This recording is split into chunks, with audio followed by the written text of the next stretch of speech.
बस आप देखें कि आरजेडी के उम्मीदवार हमारे सामने में जय रोशन जी है, और आप ये भी जानते होंगे कि जय रोशन जी शिक्षा से जुड़े हैं, और जितने भी प्रत्याशी है उनमें से देखा जाए तो एजुकेशन लेवल और बैकग्राउंड से, जो कि शिक्षा से, युवाओं से, किसान से जो जुड़ सकते हैं, जय रोशन जी इनका विशेष नाम है। तो आज कुछ प्रश्न है हमारे बीच आए हैं, तो कुछ प्रश्न पूछेंगे। सबसे पहला प्रश्न है, यदि आप यहाँ से चुनाव जीत के जाते हैं तो यहाँ के युवाओं का जो एक ही प्रश्न रहता है बार बार कि बहुत सारे सरकारी योजना है, लेकिन सारे योजनाओं में भ्रष्टाचार के वजह से युवाओं को मौका नहीं मिल पाता है, तो आप मौका कैसे उसको देंगे? देखिए, बिहार में जो योजनाएं चल रही हैं, क्योंकि मैंने अपर सचिव का पद त्याग करके बिहार प्रशासनिक सेवा का मैं पदाधिकारी रहा और लंबे समय तक प्रशासन में काम की।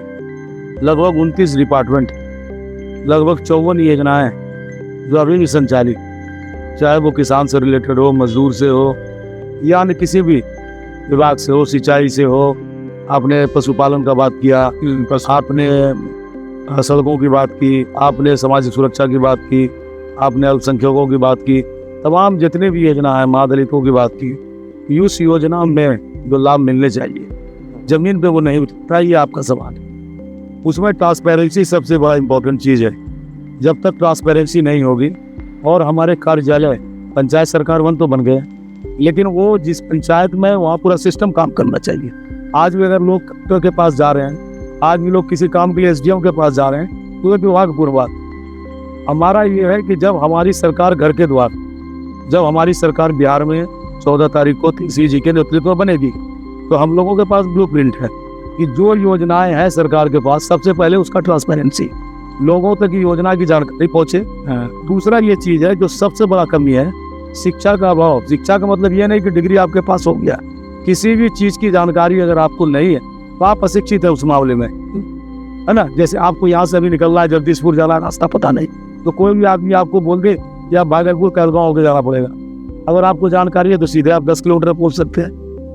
तो कहने का ये अर्थ है हमारा कि वो ट्रांसपेरेंसी, जो जागरूकता होना चाहिए, अवेयरनेस योजनाओं को लेकर, वो आम लोगों को भी जरूरी है, वो नहीं, तो उसका नुकसान हो रहा है।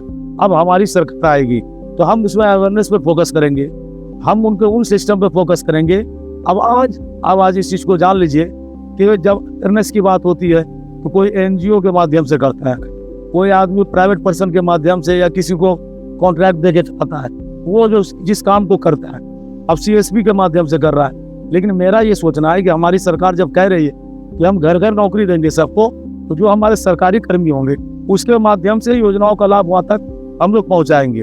और उसके अलावा जो पंचायतों में विजिलेंट कमेटी है वो पूरी तरह से एक्टिव रहेगा, village vigilant committee, panchayat block level पर एंड डिस्ट्रिक्ट लेवल पर, ताकि वो टाइम टू टाइम वो उस चीज़ को एक्सपेडाइट कर पाए। तो ये सारी चीज़ें हैं जिसको लेके हम लोग आगे बढ़े हैं, और इसको हम लोग निश्चित रूप से करेंगे तो वो मिनिमाइज निश्चित होगा।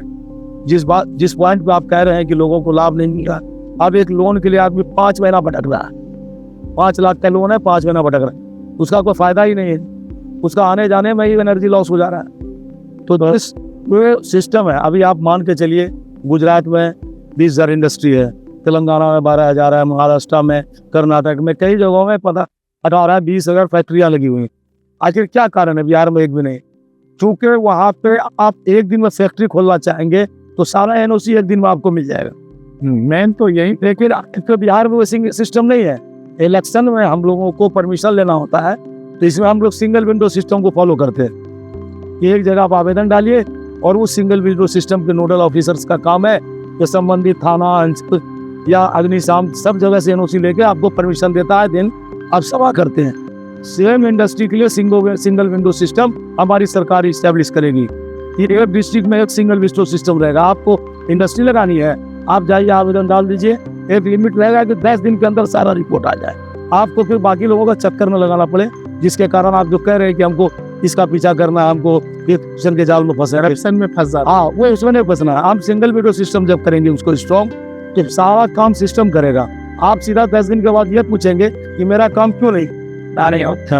ये तो जो हमारा यूथ है वो सिंगल विंडो सिस्टम को हम लोग प्रमोट करेंगे। तो ये विजन हमारे पास है, तो आखिर इसको कैसे हम मिनिमाइज कर सकते हैं? अच्छा, दूसरा प्रश्न है कि हमारे यहाँ का जो सबसे ज़मीनी स्तर है, पानी का प्रॉब्लम होने वाला है, क्योंकि आप देख ही रहे हैं कंडीशन कितना ख़राब है यहाँ का, नदी का होते जा रहा है। तो किसान का मेन इशू है पानी, किसान वर्षा पे निर्भर हो जाता है। वो इसमें आप क्या इसमें इलाके जी खास कर मैं इसी इलाके की बात कर रहा हूँ, क्योंकि मैं पिछले कई महीनों से घूम रहा हूँ नाथनगर विधानसभा क्षेत्र में। यहाँ पे दो तरह के किसान हैं, एक तो फ्लड अफेक्टेड लैंड है, एक नॉन फ्लड अफेक्टेड लैंड है। तो जो फ्लड अफेक्टेड लैंड है वहाँ ही परेशानी है, गंगा का पानी जिस गति से आता है उस गति से बाहर नहीं जाता है। तो उसके लिए ड्रेनेज सिस्टम बना रहा हूँ उनके लिए मैं। जो पानी अगर 10 दिन में घुसता है तो जैसे पानी गंगा का रिसीड करता है देन वो अगर बैक पे जाएगा तो पूरा किसान हमारा फ्री हो जाएगा। तो एक फ्लड अफेक्टेड लैंड एरिया है जिसको हमको फ्री कराना है। दूसरा, जहाँ पे हमारा वाटर लेवल 350 फीट के नीचे है, चाहे नाथनगर, जगदीशपुर या फिर आपको सब और प्लाइज करके और नहर की व्यवस्था सुनिश्चित कराएंगे। हम जैसे सुपौल जिले में देखते हैं, मधेपुरा में, सहरसा में, आपको क्या बोलते हैं, शेखपुरा में, नवादा में, अन्य जिले में हमारे यहाँ पे नहर सिस्टम नहीं। और अगर नहर हमने रहेगा, कुछ दिन पहले जो चीज है मैं बता रहा हूँ, एक तो नहर खुदवा के करना होगा। जो आपकी नदी है, कलकलिया नदी या नदी चांदन, वहाँ चांदन नदी, उसमें छिटका लगाना ऑब्वियस कि वाटर का स्टोरेज रहे। दो ही फायदा है, एक तो किसान को सालों भर पानी मिलेगा, दूसरा है घर में ट्यूबवेल का या अन्य चीजों का वाटर लेवल ये भाग रहा है, वो कभी समस्या हल होगा। तो ये हमारा जो इन्वायरमेंट है, पर्यावरण है, वो भी सुनिश्चित करेगा और साथ साथ वाटर लेवल को मेंटेन करेगा। जो बारिश के पानी पर सिर्फ धान की खेती होती है तो हमारा अन्य फसल भी लगेगा, और जब अन्य फसल लगेगा, मेज की खेती होगी, अन्य चीजों की खेती होगी, then I will establish industry here. तो हमारा इंडस्ट्री भी लगे। आपका इंडस्ट्री हमारा जीरो है। यहाँ पे हमारा मेज सप्लाई होता है, बंगाल जा रहा है, हरियाणा जा रहा है, तो हमारे पास है रॉ मटेरियल, बस उसको सिर्फ बनाना है यहाँ पे। तो ये सारी व्यवस्था सुनिश्चित करना है। ये ब्लूप्रिंट है युवाओं के लिए। और यूथ के लिए आपने एक सवाल किया था, मैं यूथ के लिए कहना चाह रहा हूँ, एजुकेशन के लिए बात आप कर रहे थे, आप कोचिंग चलाते हैं। यूथ के लिए हमारी सरकार करने जा रही है प्रत्येक पंचायत में गर्ल्स हाई स्कूल, जो +2 हो जाएगी फ्यूचर में। ये इम्पोर्टेंट है। दूसरा है, सबसे पहले मैं टैगिंग समाप्त करूंगा। ये पंचायत में वार्ड वाइज गवर्नमेंट ने स्कूल दे रखा है और फिर वहाँ जमीन नहीं है, भवन नहीं बना है, फिर वहाँ पे टीचर भी बहाल है, सैलरी भी मिल रहा है, लेकिन वेतन कहाँ उठा रहा है, जहाँ मूल स्कूल है, और बच्चे हमारे वार्ड के वहाँ जा नहीं रहे हैं। तो ये बहुत बड़ी समस्या है पूरे बिहार की।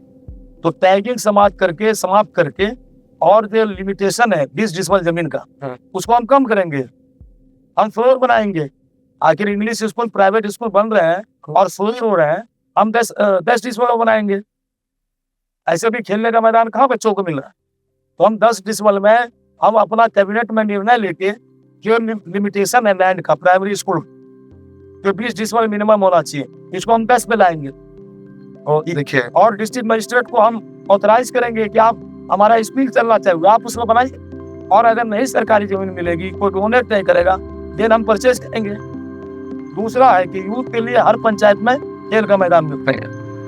तो इससे क्या है, यूथ एजुकेशन और स्पोर्ट्स दोनों मिलकर जब आगे बढ़ेगा। इसी सब का नाम मौका दिए थे कि यूथ को यहाँ पे चाहता है, अच्छा से क्रिकेट खेलता है, बिल्कुल, लेकिन वो ग्रोथ नहीं हो पाता है। हम एथलेटिक एसोसिएशन के 18 साल से अध्यक्ष हैं और सभी खेलों पर बराबरी मेरी हिस्सेदारी होती है। और हम लोग एसोसिएशन के सभी फ्रेंड हैं, सभी लोग लेके चलते हैं कि भागलपुर में स्पोर्ट्स को प्रमोट किया जाए। तो वॉलीबॉल, हैंडबॉल, क्रिकेट या एथलीट, जितना भी गेम है, बैडमिंटन, सभी गेम्स को हम लोग, तो जहाँ पे 2 गेम की आप बात कर रहे हैं, ग्राउंड चाहिए एथलीट के लिए, फुटबॉल के लिए भी ग्राउंड चाहिए, वॉलीबॉल, बाकी तो इंडोर स्टेडियम में चाहिए। तो हम लोग हर ब्लॉक में एक बड़ा सा बनाना चाहते हैं कि बड़ा हमारा स्टेडियम हो, जहाँ पे लोग CPET और DPET भी करें। यानी हमारे बच्चे जो हरियाणा, पंजाब जा रहे हैं और CPET की डिग्री ला रहे हैं, DPET की डिग्री ला रहे हैं, वो हम लोग वहाँ पे इंस्टीट्यूट खोलें और उस बच्चे को यही एजुकेशन मिले और यही से डिग्री लेने पर नौकरी भी। तो ये विजन है हमारा। हाँ, ये आप जैसे बताए CPET, DPET और BEd, DLEd, ये सब BEd, DLEd की खराब है। हाँ, ये 90% बच्चे बाहर से जा रहे हैं। बिहार का जो, आप देखिए, अब बच्चे, आप स्टूडेंट की बात कर रहे हैं, यहाँ पे अनुमंडल में सिर्फ IIT बना हुआ पूरे बिहार के। हम प्रत्येक ब्लॉक में IIT बनाएंगे, ब्लॉक में ITI बनाएंगे। अभी अनुमंडल स्तर पर ITI है। हाँ, एक ITI है। हम यहाँ पे हम ब्लॉक स्तर पर ITI बनाए तो हमारे बच्चे यहाँ पे पढ़ाई करेंगे। हाँ, तो प्राइवेट कोई इंस्टीट्यूट खोलना चाहता है, जो प्रिकॉशन है उस प्रिकॉशन को हम लोग रखेंगे और देखेंगे क्या स्थिति है। मेरा ये कहना है कि बांधना नहीं है, आप जितना फ्री करेंगे तभी हम दूसरे स्टेट का मुकाबला कर सकते हैं। हमारा पैसा, हमारी कमाई दूसरे स्टेट में खर्च हो रही। इंजीनियरिंग, BEd, जितने लोग हैं आज हमारे यहाँ पे कॉलेज हो जाए तो हमारे यहाँ के पैसे यहीं पे खर्च होंगे या हमारा बिजनेस फ्लरिश करेगा। ये सारा नुकसान है इस चीजों को लेके।